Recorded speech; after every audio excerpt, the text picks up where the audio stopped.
So now we'll take questions. This is the Q&A portion of my section.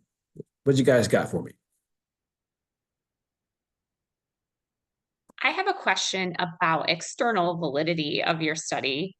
So just one thing, and maybe it's more me pontificating and you responding. So if you're looking at the Kalamazoo Promise and looking for external validity, that is a very specific, unique scholarship that really should, and I think your study is going to shed light on where it doesn't, change kind of how people see themselves as going. Do you think going to college and college becomes so much more relevant early on? Do you think that's a threat to the external validity, or do you think there are other programs like, as you mentioned, Upward Bound maybe six or half dozen, or do you think that that may be something you should address in your study? That's a great question. Hadn't thought about that specifically to what you're asking, but to answer the question, yeah, I do think, a program like Upward Bound could be a threat to that external validity piece. For example, when you have those type of resources, those resources do impact what, a student's confidence on how they, how they feel about themselves and I guess their readiness for college. Let's just say that, a lot of research shows that people don't go to college because they don't feel like they're ready. And Upward Bound would help students, you would think, right? Would help students be more prepared for college. Great question. I did have a question that is you kind of went around it, I guess.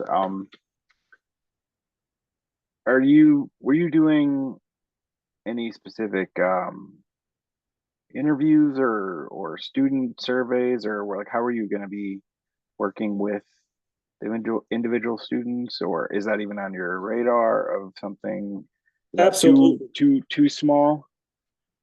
Yeah, absolutely. I think as I talked about in the last slide, looking at the feasibility of it all, one of the things that I continue to fight with is, through a particular program I do have access to a small amount of students. But whether it's the International Review Board or research, the IRB, or whether it's the Kalamazoo Public School system itself, I don't know how feasible that is. And then giving the amount of time, I would probably have to kind of start that right now, Juan. And that's, talking to some of our, the director of the program, DCCL, is saying, hey, just really keep that in mind, because that takes a lot of time, so a good dissertation is a done dissertation, right? So answering your question, I really don't know. And that is impacting how I think about this study. Good question.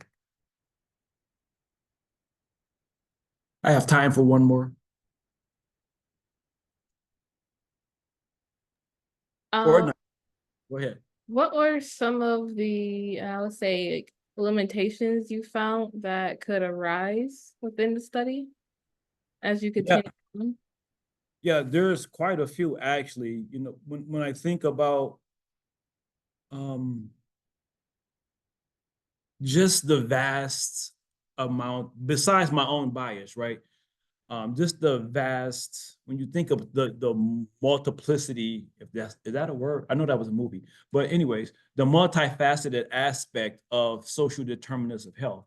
Even I'm already having to really drill down into what determinant of health am I looking at, right? And one of those is the community and social aspect of it. So looking at those two and pairing those two, and again, already what that bias is there is saying that, and even that part of the hypothesis that is there, but it's not there, is pre-college racial disparities will be negatively impacted or associated to, especially for Black and Latinx students.